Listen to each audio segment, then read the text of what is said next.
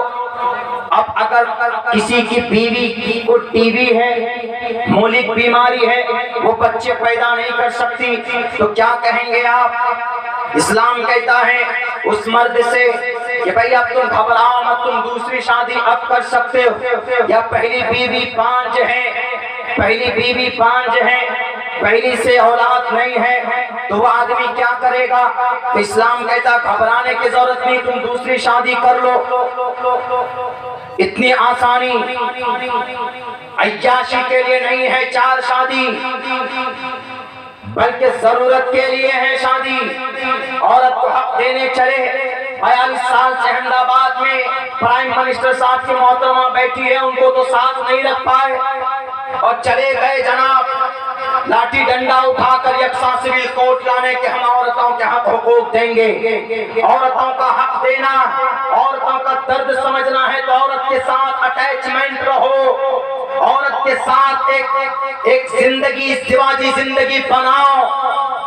ایک صاحب کو تو عورت ہی نہیں ہے، ایک صاحب کی تو شادی ہی نہیں ہوئی ہے، ایک صاحب کیا میرے خیال سے 10 ایسے گزرے ہیں موجودہ وقت میں اقتدار میں جتنے بھی لوگ ہیں اس جماعت کے 10 ایسے بڑے لیڈر ہیں جنہوں نے شادی نہیں کی ہے، عورت سے ان کا ازدواجی رشتہ ان کا کبھی چھٹا ہی نہیں۔ جوڑو تب پتا چلے گا کہ عورت کا کیا حق حقوق ہے، عورت کو کیسے سمان دیا جاتا۔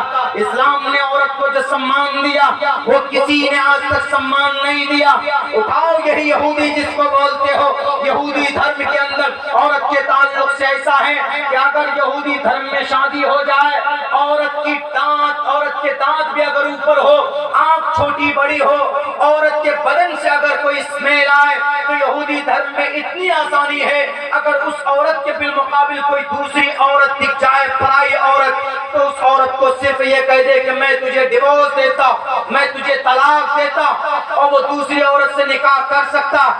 یہودی میں اتنی آسانی، اور کرسچن میں کیا، ایک مرتبہ عورت سے نکاح ہو جائے to the day of death، مرتے دم تک وہ اسی عورت کے ساتھ رہے گا، چاہے لڑائی ہو، مار ہو، سر پھٹپل ہو، جنگ ہو، کچھ بھی ہو، زندگی دونوں کی نہ بنتی ہو تو وہ اس عورت کو نہیں چھوڑ سکتا۔ ایک میں افراط ہے، ایک میں تفریط ہے، ایک میں آسانی ہے، آسانی نہیں زیادتی ہے، تو ایک میں بندش ہے، ایک میں کٹ بندن ہے جس کو توڑ نہیں سکتے۔ اسلام کہتا ہے کہ ایسا نہیں، اگر کسی نے غلطی سے، کسی کی غلطی سے نہیں بلکہ مرضی سے شادی ہوئی لیکن رشتہ آگے بڑھنے کا نام نہیں لے رہا تو قرآن کہتا ہے، شریعت کہتی، اسلام کا پرسنل لا کہتا، دونوں کی مرضی سے اور دونوں کی رضامندی سے وہ لوگ اپنے اپنے راستے الگ کر سکتے، وہ لوگ اپنی مرضی سے اپنا راستہ الگ چن سکتے۔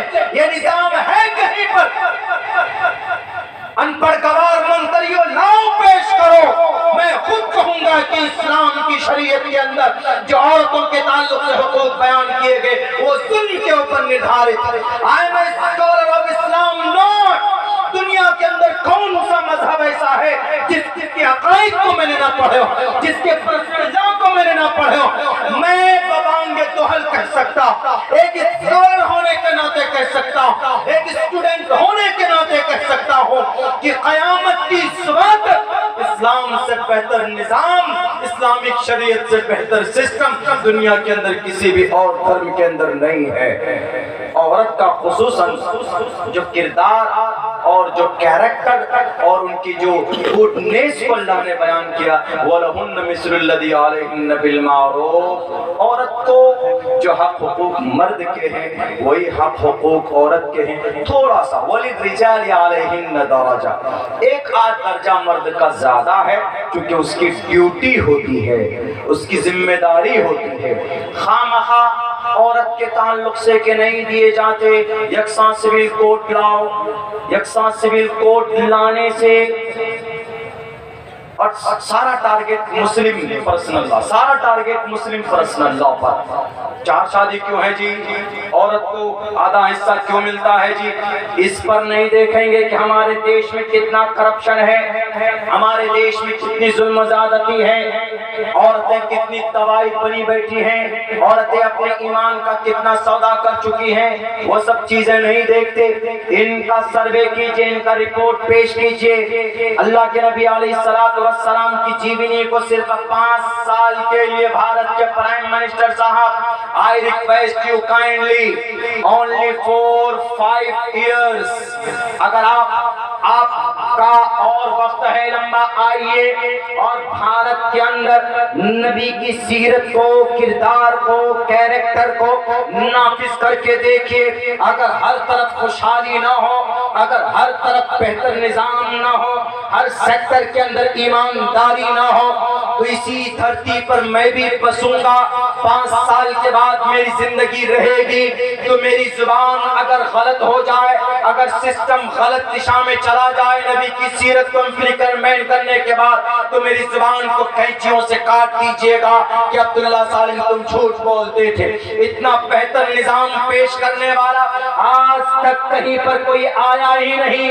ارے دنیا کا سب سے مہان بدھیمان یہودی، وہ یہودی جب ہمارے نبی کو کاپی کرتے ہیں، دنیا کے بڑے بڑے ویگیانک جب ہمارے نبی کے ایک ایک فعل کو کاپی کرتے ہیں جناب، اور کاپی کر کے وہ کامیاب ہوتے ہیں۔ تیز رفتار سواری بنائی گئی نبی کی براق کو دیکھ کر، نبی کی براق کو دیکھ کر آج اسرائیل تمتما رہا ہے، نبی کی صفوں کو دیکھ کر، اتحاد کو دیکھ کر کہ نہیں، ہم اگر کامیاب ہو سکتے ہیں دنیا کے اندر تو ہم محمد کے صفوں میں جو اتحاد ہے اس اتحاد کے مطابق اپنی زندگی گزاریں گے تو ہم دنیا پر حکومت کریں گے۔ کون؟ یہودی۔ آج دنیا کا ملعون قوم بھی کامیاب ہے تو ہمارے نبی کی سیرت کو اپنا کر کامیاب ہے۔ تو آپ اس دیش میں جب نبی کی کردار اور کیریکٹر کی نفاذ کی بات کریں گے، بعض جگہوں پر ان کو امپلیمنٹ کریں گے تو انشاءاللہ تبارک و تعالی ضرور سسٹم ٹھیک ہوگا، مظلوموں کو ان کا حق ملے گا اور ظالموں کو کیفر کردار تک پہنچایا جائے گا۔ میرے بھائیوں، وقت چونکہ بہت تیزی سے جا رہا ہے اور مجھے جانا بھی ہے، بڑا لمبا سفر کرنا ہے۔ کسی کو گجرات جانا ہے تو کسی کو سلی گوڑی باغ ڈوگرا جانا، ایک ایک نہیں 2 جگہ پر فلائٹ ہے، کسی کا ٹرین ہے، اور اس پروگرام میں کل تک پہنچنا ضروری۔ لیکن اتنی بات ضرور کہوں گا کہ کم سے کم اس وقت ہم لوگ بڑے نازک دور سے گزر رہے ہیں، تو ایسے نازک دور میں کچھ نہیں کر سکتے تو فلسطین کے مسلمانوں کے لیے آپ دعا کریں اور دعا کیجئے ان لوگوں کے لیے اللہ ان کو ہدایت دے جن کے پاس پاور ہے، طاقت ہے، جو صحیح استعمال کر کے ان مظلوموں کی مدد کر سکتے۔ غزہ ایک اوپن جیل بنا دیا گیا ہے، ہمیشہ سے ظلم ہوتا چلا آ رہا ہے وہاں پر، لیکن ان کے ساتھ کوئی کھڑا نہیں۔ اسرائیل غلطی پر ہے تب بھی امریکہ کھڑا ہو جاتا ہے فوراً کہ اسرائیل I am with you، میں تمہارے ساتھ۔ فلسطین حق پر ہے، پوری دنیا مانتی ہے، 145 کنٹریز نے ایگری کے اس بات پر کہ فلسطین حق پر ہے۔ ان کے ساتھ یہ عرب کنٹری کے بعد مسلم کنٹری ساتھ دینے کے لیے تیار نہیں۔ آخر کون سا رشتہ؟ اسی لیے اب صرف ایک امید ہے کہ اللہ وہ بیت المقدس جہاں ہمارے نبی نے انبیاء کی امامت کی 1968 سے لے کر ان مغضوب علیہم کے نگرانی میں ہے، وہ مسجد اقصی جہاں سے براق آسمان کے طرف گیا، وہ مسجد اقصی جس کی طرف 18 مہینے تک صحابہ کرام نے رک کر کے نماز پڑھی، آج وہاں پر اذان ڈھنگ سے نہیں دی جاتی، نماز ادا کرنے پر مکمل طور پر آزادی نہیں ہے۔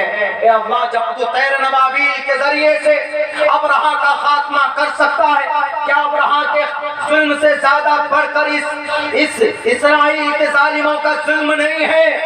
ضرور ہے، لیکن اے مسلمانوں دعا کرو، اس وقت تو عبد المطلب تھے جن کا آستھا اللہ کی ذات پر مضبوط تھا۔